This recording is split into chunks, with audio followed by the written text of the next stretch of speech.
வணக்கம். நம்ம எனக்கு எதை பற்றி பார்க்க வரோம்னா, பாஜக தலைவராக இருக்கக்கூடிய அண்ணாமலை அவர்கள் விரைவில் மாற்றம் செய்ய இருப்பதாக ஒரு கருத்து வருது. கூடுதலாக பார்த்தோம்னா, பாஜகவுக்கு பல்வேறு நபர்கள் அந்த மாநில தலைவர் பதவிக்கு போட்டியிட போவதாக ஒரு கருத்து வருது. இந்த கருத்து எந்த அளவுக்கு உண்மைத்தன்மை, உண்மையிலேயே பாஜக தலைவராக இருக்கக்கூடிய அண்ணாமலை அவர்கள் மாற்றம் செய்ய இருக்கிறாரா? டெல்லி அரசியலில் தற்போது என்ன நடந்து கொண்டு இருக்கிறது? 2026 தேர்தலை பாஜக எப்படி சந்திக்க போகிறாங்க என்பதை பற்றி அந்த காணொலியில் பார்க்க இருக்கிறோம். அதாவது பாஜக தலைவராக அண்ணாமலை அவர்களுக்கு 2021 தேர்தலுக்கு முன்பாக தான் வந்தார். அதுக்கு முன்னாடி அவர் எங்கே இருந்தார், அண்ணாமலைன்னா யாருக்கும் பெரிய அளவில் தெரியாது. அவர் ஒரு ஆள். தமிழ்நாட்டை பொறுத்தளவு ஒரு ஆட்டுக்குட்டின்னு சொல்லுவாங்க. நம்ம அந்த கருத்தை சொல்ல மாட்டோம். தமிழ்நாட்டில் பல்வேறு நபர்கள் அந்த கருத்தை சொல்கிறாங்க. நம்ம பாஜக தலைவர் பாஜக தலைவர் சொல்லி மதிக்கிறோம். அப்படி இருக்கக்கூடிய சூழலில் தான் அவர் பாஜக தலைவராக வராரு. அப்படி இருக்கக்கூடிய சூழலில் உள்ளாட்சி தேர்தலாம் நடக்கிறது. உள்ளாட்சி தேர்தல் பாஜக படுதோல்வி அடைகிறது. அடுத்து பார்த்தோம்னா ஈரோடு இடைத்தேர்தல் நடக்கிறது. ஈரோடு இடைத்தேர்தலும் பாஜக சார்ந்த கூட்டணி படுதோல்வி அடைகிறது. அடுத்து பார்த்தோம்னா 2024 நாடாளுமன்ற தேர்தல். இதுதான் மிக முக்கியமான ஒரு தேர்தலாக பாஜகவினர் கருதுனாங்க. இந்த கருதுனதை வச்சு பார்த்தோம்னா டெல்லியில் ஒரு கூட்டம் நடக்குது. அந்த கூட்டத்தில் ஒவ்வொரு மாநில தலைவருக்குமான அழைப்புலாம் கொடுக்குறாங்க. அந்த மாநிலத்தில் நம்ம கட்சியினுடைய செயல்பாடு எப்படி இருக்குது, குறிப்பாக பார்த்தோம்னா தென்னிந்தியாவில் பாஜக வெற்றி வாய்ப்புக்கான சாத்தியம் என்பது மிக குறைவாக இருந்துச்சுன்னு ஒரு கருத்து வந்துச்சு. அப்போ பார்க்கும்போது அதுலேயும் மிக முக்கியமாக தமிழ்நாடு, கேரளாவில் பாஜக ஒரு தொகுதி கூட விடுறதுக்கு வாய்ப்பே கிடையாது அப்படின்ற மாதிரியான ஒரு கருத்தை வச்சுருந்தாங்க. தமிழ்நாட்டில் பாஜக என்ன தான் தலையிலாக தண்ணி குடித்தாலும், எத்தனை கட்சியை கூட்டணி சேர்த்தாலும் தமிழ்நாட்டில் பாஜகவுக்கான வாய்ப்பே கிடையாது. ஏன்னா மக்கள் நம்ம மேலே அவ்வளோ அதிருப்தியில் இருக்காங்க. ஏன்னா அவங்களை போட்டு துவச்சா ஏற்கனவே நீங்கள் 10 வருஷமாக இருந்தீங்க, தமிழ்நாட்டுக்கான எந்த சிறப்பு திட்டம் செய்யலை. இந்த பல்வேறு புயல்கள் வருது, புயல்களுக்கெலாம் நீங்கள் எதுவுமே செய்யலை, நிவாரணம் கூட சரியாக வழங்க மாட்டேறீங்க. குறிப்பாக பார்த்தோம்னா மொழிக் கொள்கையில் நீங்கள் ஈடுபடுறீங்கிற மாதிரி பல்வேறு கருத்துக்களை வச்சு தமிழ்நாட்டு மக்கள் ஏற்கனவே அதிருப்தியில் இருந்தாங்க. இந்த அதிருப்தியினுடைய வெளிப்பாடாக பார்த்தோம்னா தமிழ்நாட்டில் பாஜக இனிமேல் வெற்றி பெறவே முடியாது என்ற ஒரு கருத்து நிலவிக்கிட்டு இருந்துச்சு. இந்த நிலையில் தான் பாஜக தலைவர் கூடிய அண்ணாமலை நான் ஜெயிச்சு காமிக்கிறேன், ஏன் பாருங்கள், ஒரு 10-20 தொகுதி நாங்கள் ஜெயிச்சு காமிக்கிறோமா இல்லையான்னு பாருங்கள், இல்லைன்னா நான் மாநில தலைவராக விளைக்கிறேன் அப்படின்னு அன்றைக்கே சவால் விட்டு வந்தவர் தான். உடனே அமித்ஷா, மோடி இவங்களாம் நம்பிட்டாங்க. பரவாயில்லையே, இந்த பையன் நல்லா துடிப்பாக பேசுகிறத பார்த்தா எப்படியும் பாஜக தமிழ்நாட்டில் ஜெயிக்க வச்சுருவார் போல் அப்படின்னு நினச்சிக்கிருந்தாங்க. ஆனால் அதுதான் கிடையாது. விட்டு துவச்சிட்டாங்க. தமிழ்நாட்டில் இருக்க 40 தொகுதி, புதுச்சேரியை சேர்த்து அந்த 40 தொகுதியில் பாஜக ஓட விட்டு வெளுத்துறாங்க. கட்சியில் செல்வாக்கு மிக்க அந்த பாமக அளவில் கூட வாக்கு கூட அந்த பாஜகவுக்கு இருக்காது. பாஜக தங்களோட கூட்டணியில் நிப்பாட்டி கூட போட்டிட்டு இருக்கலாம். ஓரளவு பாமக ஜெயிக்க வாய்ப்பு இருந்திருக்கும். அப்படியே தான் பாமக விரட்டிடுவாங்கன்னு வைங்க. அப்படி இருக்கக்கூடிய தருமபுரியை தவிர்த்து மற்ற எந்த தொகுதி அவ்வளோ நெருங்கலாம் கிடையாது. பாஜக தலைவராக கூடிய அண்ணாமலை அவர்கள் கடந்த முறை அவரோட சொந்த மாவட்டமான கரூர் அரவக்குறிச்சி நின்றார். செந்தில் பாலாஜி தூக்கிப்பட்டு மிதிச்சார். அதோட ஓடினவர் தான் கோயம்புத்தூர் போயிட்டார். கோயம்புத்தூர் போயிட்டு அப்படியே இருந்தாரா? அப்படிலாம் கிடையாது. கோயம்புத்தூரில் நான் தான் ஜெயிக்கிறேன்னு பாருங்கள். கொங்கு மண்டலத்தை பாஜகவினுடைய கோட்டையை மாற்றி காமிக்கிறேன். தமிழ்நாட்டிலேயே 40க்கு 40 பாஜக கூட்டணி தான் சொன்னார். ஒரு தொகுதி கூட திமுக டெபாசிட் வாங்கன்னு சொன்னார். அப்படியே தம்பி, திமுக டெபாசிட் வாங்கன்னு சொல்லிட்டு ஸ்டாலின் போட்டு தூக்கி போட்டு மிதிச்சார். அப்பயே பாஜக சுக்குநூறே ஆயிடுச்சு. எந்த இடங்கள்ல பாஜகவுக்கான அந்த வெற்றிக்கான சாத்தியமே கிடையாது. நாடும் நாமதே 40ம் நாமதே என்ற மாதிரியான ஒரு கருத்தை தமிழ்நாடு முதலமைச்சர் மு க ஸ்டாலின் வச்சுருந்தாங்க. இதனை ஒட்டி பல்வேறு சர்ச்சைகள் போய்கிட்டே இருக்கிறது. பார்த்தோம்னா நயினா நாகேந்திரன் அவர்கள் தேர்தல் செலவுக்காக ஒரு 5 கோடி ரயிலில் கொண்டு தான் சில பேர் கைது பண்ணியிருந்தாங்க. இந்த கைதில் பார்த்தோம்னா மாட்டி விட்ட ஒரு நபரை அண்ணாமலை தான் அந்த நேரத்தில் பேசினாங்க. அண்ணாமலைக்கு எதுக்கு இந்த வீணாத வேலை? அண்ணாமலை அவர்கள் இது செஞ்சுருப்பாருன்னு நம்ம எப்படி சொல்கிறோம்னா சும்மாலாம் சொல்ல கிடையாது. போகிற போக்கில் ஏதாவது அவதூறு பரப்பிட்டு அண்ணாமலை அவர்கள் விமர்சனம் செய்யறதுக்காக கிடையாது. அவங்க கட்சியிலே இருக்க கேடி ராவன் தெரியும். அவங்களோட ஆடியோ வீடியோலாம் இப்படி ரிலீஸ் ஆச்சு. பல்வேறு நபர்கள், திருச்சி சூர்யா, டெய்ஸி போன்ற பல்வேறு நபர்களுடைய அந்த வார்த்தை போர்கள்லாம் நம்ம பார்க்க முடிச்சு. அந்த டயத்தில் அவங்க கட்சியில் இருக்க பெண் நிர்வாகியான அலிசா அப்துல்லாவுக்கு பல்வேறு பாலியல் துன்புறுத்தல்லாம் இருந்தால் கூட சொல்லப்படுது. அவங்க கட்சியில் இருந்த காயத்ரியாமே இதை பற்றி சொல்லிட்டு தான் கட்சி விட்டு வெளியில் வந்தாங்க. இதெல்லாம் ஒரு கருத்து. இருந்தாலும் தற்போது பார்த்தோம்னா பாஜகவை சேர்ந்த முக்கிய தலைவராக இருக்கக்கூடிய அமித்ஷா அவர்கள் அண்மையில் அதிமுக பொதுச் செயலாளர் இருக்கக்கூடிய எடப்பாடி பழனிசாமி டெல்லியில் சந்திச்சார். வரக்கு முன்பாகவே பல கருத்துக்களை சொன்னார். நாங்கள் சும்மா போகிறோம், ஏற்கனவே கடை திறந்துருந்தோம், அதுவே பார்க்க போகிறோமையா, அதுவே திறந்துட்டாங்க. அன்றைக்கி எப்படி இருந்துச்சுன்னே தெரில.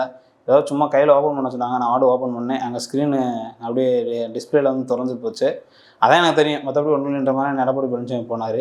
அதே இதுக்கு அங்கிட்டு நாங்கள் அலுவலகம் திறக்க போகிற ஒரு இதுக்கு 4-5 காரில் மாறி போகிறான்னு சொல்லிட்டு அன்றைக்கி மீடியாக்கெலாம் தூக்கி கொடுத்து சாத்துச்சுக்க. ஸ்டாலின் அவர்கள் கூட சட்டப்பேரவையில் கூட ஏங்க மாற்றி மாற்றி காரில் போயிருக்கீங்க, ஒரு நல்ல கோரிக்கையாக வச்சுட்டு வாங்க அப்படின்ற மாதிரி ஒரு கருத்தை வச்சு எடப்பாடி பழனிசாமி வந்து ஒரு வழியில் வந்து பல்பாக்கி விட்டார். அங்கே போனால் எடப்பாடி பழனிசாமி, எஸ்பி வேலுமணி, கேபி முனுசாமி, அப்புறம் சிவி சண்முகம் உள்ளிட்ட தம்பிதுரை அவங்களுடைய நாடாளுமன்ற உறுப்பினராக இருப்பார்னு நினைக்கிறேன். அவங்களாம் வந்து பார்த்தோம்னா இந்த மாதிரியான பாஜக தலைவர் அண்ணாமலை அவர்கள் வந்து மாற்றினா நாங்கள் வந்து பாஜகவோட கூட்டணிக்கு சம்மதம் தெரிவிப்போம், இந்த மாதிரியான ஒரு கருத்தை வச்சுருந்தாங்க. ஏன் பாஜக தலைவர் அண்ணாமலை வந்து மாற்றணும்னு பார்த்தாங்கன்னா, வெறுமனே வந்து அண்ணாமலை அவர்கள் மீதான வெறுப்பு மட்டும் கிடையாது, நான் தான் ஒரு கவுண்டர் சமூகத்துக்கான தலைவன், என்னை மிஞ்சி யாருமே வரக்கூடாதுன்னு சொல்லிட்டு தான் அண்ணாமலையை வந்து எடப்பாடி பழனிசாமி ஏற்றுக்கிற மாட்டார். உடனே வந்து ஜெயலலிதா அவர்கள் வந்து ஊழல்வாதின்னு சொன்னார், அதனால தான் நாங்கள் ஏற்றுக்கிற மாட்டோன்ற மாதிரியான ஒரு வெட்டி சாக்கலாம்னு சொல்லுவாங்க. அதெல்லாம் எப்போதுமே வந்து சரி கிடையாது. ஏன்னா ஜெயலலிதா அவர்கள் உயிரோடு இருக்கும்போதே வந்து பார்த்தோம்னா அன்றைக்கி சீமான் அவருடைய மாமனார் இருக்கார்ல காளிமுத்து, அவர் எவ்வளோலாம் பேசியிருக்காரு, பால்கனி பாவேன்னு சொல்லியிருக்காரு. குறிப்பாக பார்த்தோம்னா எம்ஜிஆர் அவர்களுடைய மனைவியை பார்த்தா கும்புன்னு தோணும், ஜெயலலிதாவில் பார்த்தான்ற மாதிரியான பல்வேறு ஒரு சர்ச்சைக்குரிய வகையில் பேசியிருக்காரு. அவங்களுடைய மருமனாக இருக்கக்கூடிய சீமான் அவர்கள் கூட 2 ஆம்பளைக்கு நடுவில் ஒரு பொம்பளை படுத்திருக்குன்ற மாதிரியான கருத்தெல்லாம் பேசினாங்க.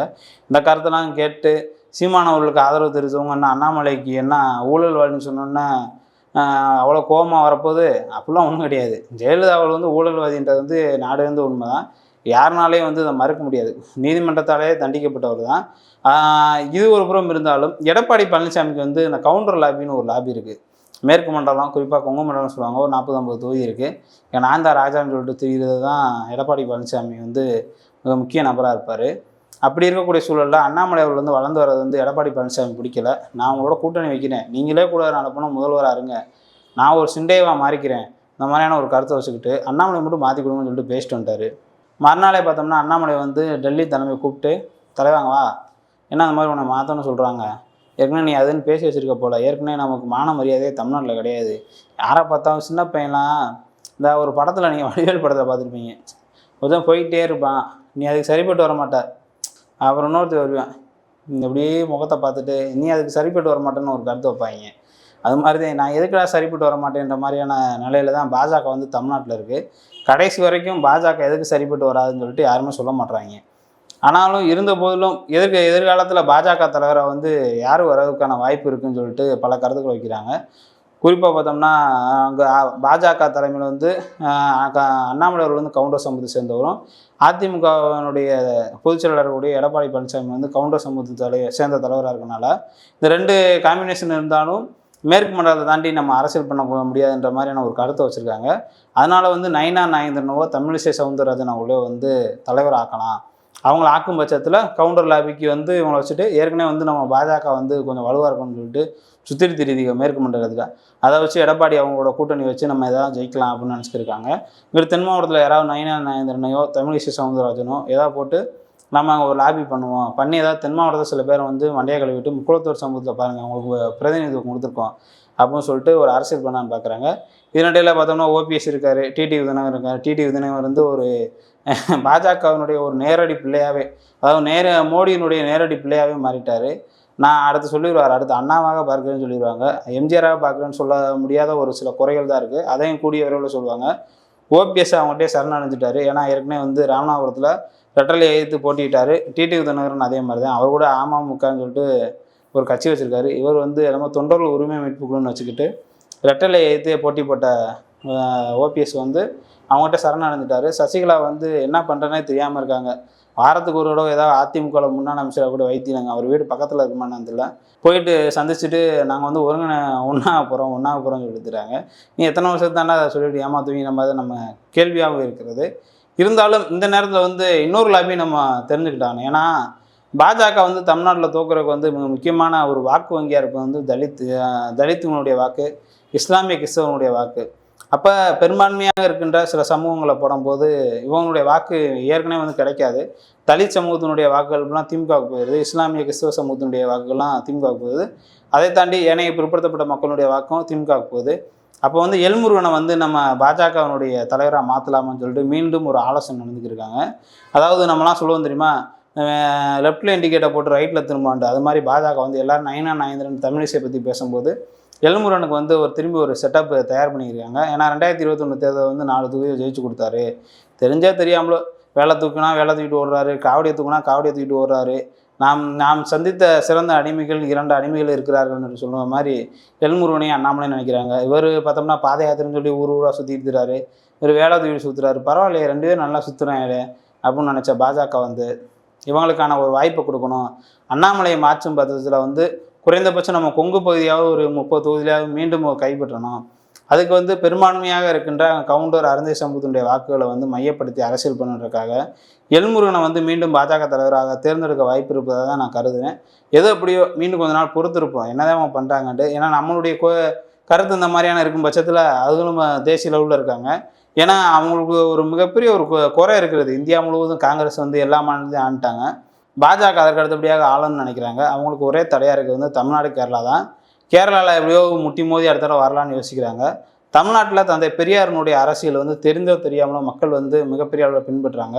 அவர்களுடைய கொள்கையை அவர்கள் சிந்தனை ஏந்திக்கின்றவங்க பல லட்சக்கணக்கான மக்கள் வந்து இருக்காங்க. சாமியவே கும்புறவனாக இருந்தாலும் தந்தை பெரியார் தான் எங்களுடைய தலைவர்ன்ற மாதிரியான பல்வேறு கருத்துக்களை நெஞ்சில் சுமந்துக்கிட்டு இருக்கவங்களும் இங்கே இருக்காங்கன்ற ஒரு காரணத்தை மையப்படுத்தி பாஜக எப்படியாவது தமிழ்நாட்டில் வந்து 2026 நம்ம ஜெயிக்க முடியாது, 2031 எய்முன்ற மாதிரியான ஒரு முன்னெடுப்பு எடுத்திருக்காங்க. அதனுடைய தொடர்ச்சியாக தான் விஜய் போன்ற சீமான் போன்ற பல்வேறு நபர்களும் உருவாக்கியிருக்காங்க. முதல்ல வந்து அதிமுகவை காலி பண்ணுவோம், அடுத்து வந்து அவங்க மேலே ஏறி குதிரை சவாரி பண்ணுன்ற மாதிரியான ஒரு கருத்தை தான் பாஜக தற்போது நினைக்கிறாங்க. ஏதோ எப்படியோ தமிழ்நாட்டில் பொறுத்தளவு வந்து இங்கே வந்து சமத்துவம் சமூக நீதி பேசுகிறவங்களுக்கான இடமாகத்தான் இருக்குமே தவிர எந்த ஒரு சாதியவாதம் மதவாதம் பேசுகிறவங்களுக்கான இடம் கொடுக்காதுன்றது தான் நம்மளுடைய கருத்தாக இருக்கிறது. எல்லாரும் சமன்னா யார் சார் ராஜாவா? எல்லாரும் சமன்னு நினைக்கிறவங்க தான்.